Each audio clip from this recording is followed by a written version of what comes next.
আউযুবিল্লাহি মিনাশ শাইতানির রাজিম। বিসমিল্লাহির রহমানির রহিম। রাসূল সাল্লাল্লাহু আলাইহি ওয়াসাল্লাম বলেছেন, তোমাদের মধ্যে কেউ অন্যায় দেখলে সে যেন তা হাত দিয়ে প্রতিরোধ করে, যদি তা না পারে তবে মুখ দিয়ে, আর যদি তাও না পারে তবে তার অন্তর দ্বারা ঘৃণা করে। এটাই ইমানের দুর্বলতম স্তর। সহিহ মুসলিম হাদিস নং 49। ইতিহাস সাক্ষ্য দেয়, যখন মুসলমানরা কুরআনের পূর্ণাঙ্গ বিধান মেনে সমাজ রাষ্ট্র পরিচালনা করেছে তখন তার ছিল সম্মানিত ও শক্তিশালী। আর যখন ইসলামের মূলনীতি থেকে দূরে সরে গেছে তখনই বিভক্তি, দুর্বলতা ও পরাজয় নেমে এসেছে।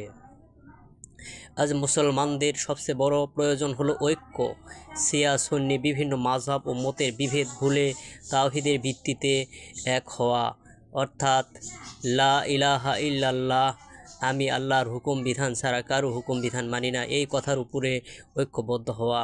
কোরআন আমাদের সেই আহ্বান জানায়, তোমরা সবাই আল্লাহর রজ্জুকে দৃঢ়ভাবে ধারণ করো এবং পরস্পর বিচ্ছিন্ন হও না।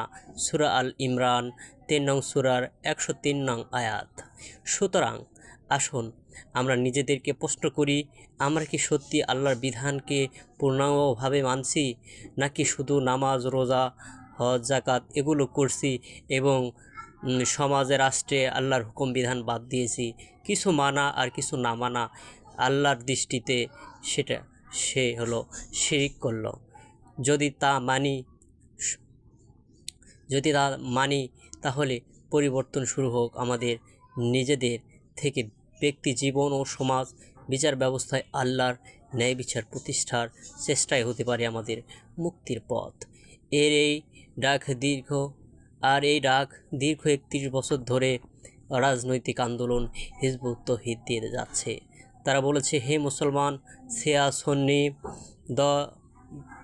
বিভিন্ন ভেদাভেদ ভুলে তাওহীদের অধীনে ঐক্যবদ্ধ হই। লা ইলাহা ইল্লাল্লাহ, অর্থাৎ আল্লাহর বিধান ছাড়া কারো বিধান মানি না, মানব না। এই কথাই আমাদেরকে বাঁচাতে পারে, জান্নাতে নিয়ে যেতে পারে। প্রিয় গাইস, আজ এই পর্যন্তই, আবার ফিরে আসছি আগামীতে।